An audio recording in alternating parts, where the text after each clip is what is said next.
Good morning all of student. कैसे हैं आप लोग? मस्त में हैं, मजे में भी होंगे।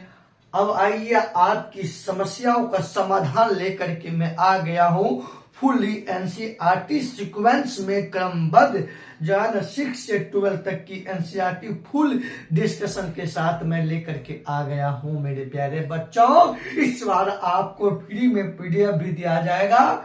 वो हट लिखित पीडीएफ होगा, वो बोर्ड पीडीएफ होगा। अब आपकी टेंशन खत्म, क्योंकि मेरे प्यारे बच्चों आगामी जितने भी पेपर है ना उनमें से एक भी क्वेश्चन बाहर नहीं जाएगा। आइए बिना समय गंवाए हुए शुरू करते हैं। क्या शुरू करते हैं? एनसीईआरटी,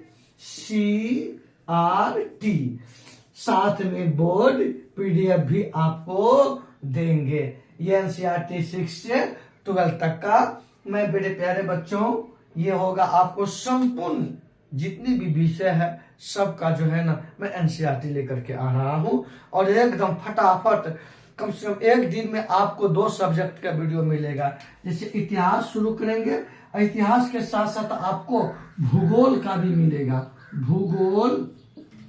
भूगोल का भी फुली एनसीईआरटी 6 से 12 तक का मिलेगा।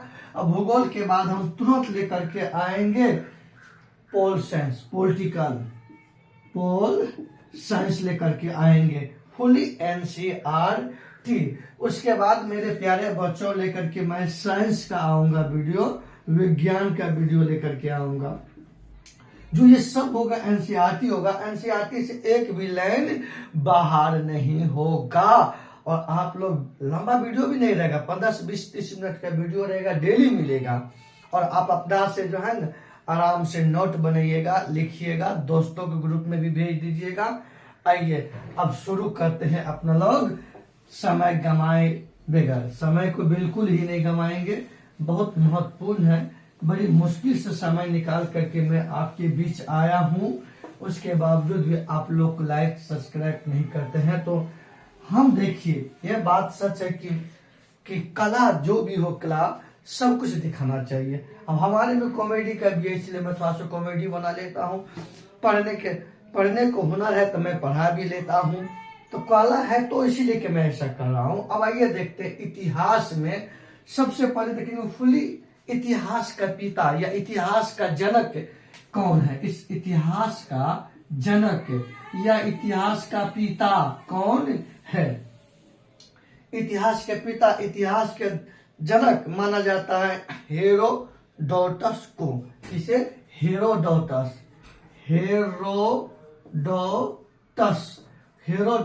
को जो है ना इतिहास को पिता, इतिहास का पिता, इतिहास का जनक माना जाता है। किसे? हेरोडोटस को माना जाता है। यह आपको कहा यूनानी है। आइए हेरोडोटस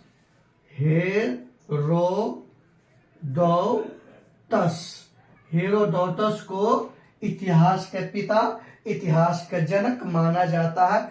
इसी ने भारतीय इतिहास को लिखने का काम किया था मेरे प्यारे बच्चों।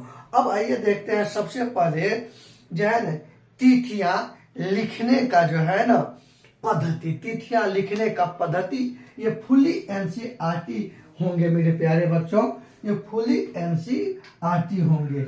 आइए अब सबसे बड़ी बात अपना लोग पहला पॉइंट देखते हैं, तिथियां लिखने की पद्धति। तिथियां लिखने की पद्धति, तिथियां लिखने की पद्धति, ये पहला पॉइंट हो गया मेरे प्यारे बच्चों, तिथियां लिखने की पद्धति। तो ये हो गया एनसीईआरटी की शुरुआत ले।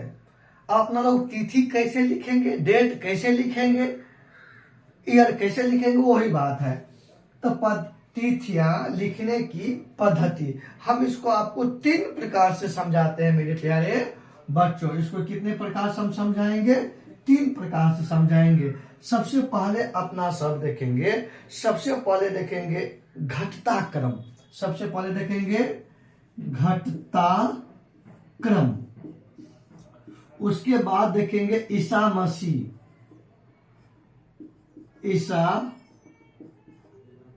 उसके बाद अपना क्या देखेंगे? ईसा मसीह, ईसा मसीह। और उसके बाद देखेंगे अपना लोग बढ़ता क्रम, बढ़ता क्रम। अब आइए, अब घटता क्रम में मेरे प्यारे बच्चों इसको अपना लोग लिखते हैं ईसा पूर्व लिखते हैं। इसमें क्या लिखेंगे? ईसा पूर्व, ईसा पूर्व।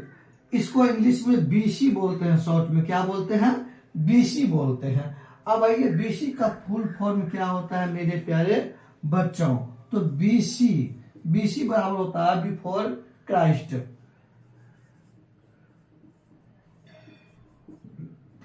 बिफोर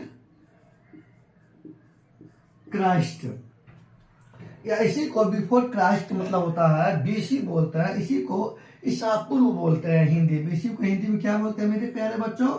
इसी को हिंदी में ईसा पूर्व बोलते हैं। आजकल देखिएगा मेरे प्यारे बच्चों, बीसी के जगह पर बीसीई भी लिखा जाता है। आजकल देखिएगा इसी के जगह पर बीसीई, मतलब बीसी को ही लिखा जाता है BCE, before common era, before BEFORE, before common era.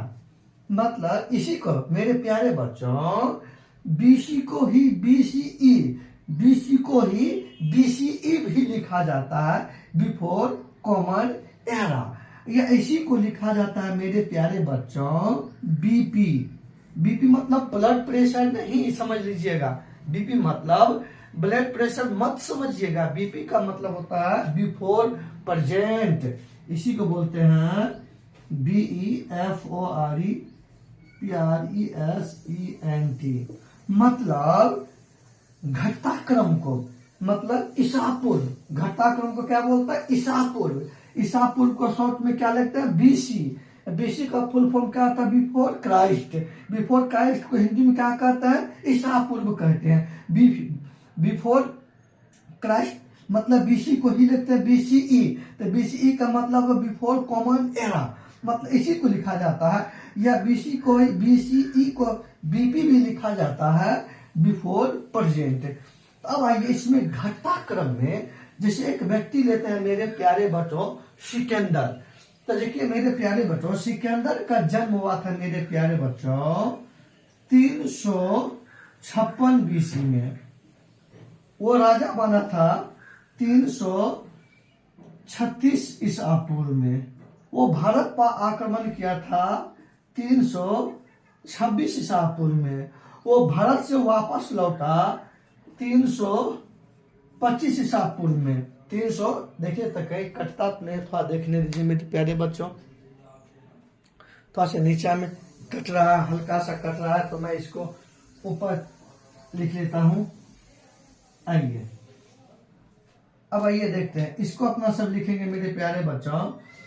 इसका उदाहरण लिखेंगे। सबसे बड़ी बात अपना उदाहरण में लिखेंगे 356 बीसी, 336 बीसी, 325 बीसी और 323 बीसी। मतलब सब कुछ, ये सिकंदर का जन्म हुआ, ये राजा बना, ये बाहर से वापस गया, इतना में मर गए, मतलब सब कुछ पीछे चल रहा है, सब कुछ पीछे। ये तो हो गया बिफोर, मतलब ईसा पूर्व के बारे में। अब आइए देखते हैं ईसा मसीह। मेरे प्यारे बच्चों, ईसा मसीह को, इसके जन्म को 1 ईस्वी मान लिया गया। इसके जन्म को क्या मान लिया गया? इनके जन्म को जो है ना 1 ईस्वी इसके जन्म को मान लिया गया। मतलब ईसा मसीह के जन्म के पहले के समय को उल्टा क्रम, मतलब घटता क्रम में लिखा जाता है। ईसा पूर्व के, मतलब ईसा मसीह के जन्म से पहले के समय को घटता क्रम में लिखा जाता है, समझ गए?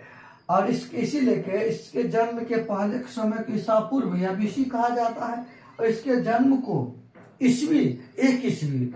अब आइए बढ़ता क्रम, इसको लिखते हैं ईस्वी, लिखते हैं ईस्वी। ईस्वी को शॉर्ट में एडी लिखते हैं, एनो डोमिनी।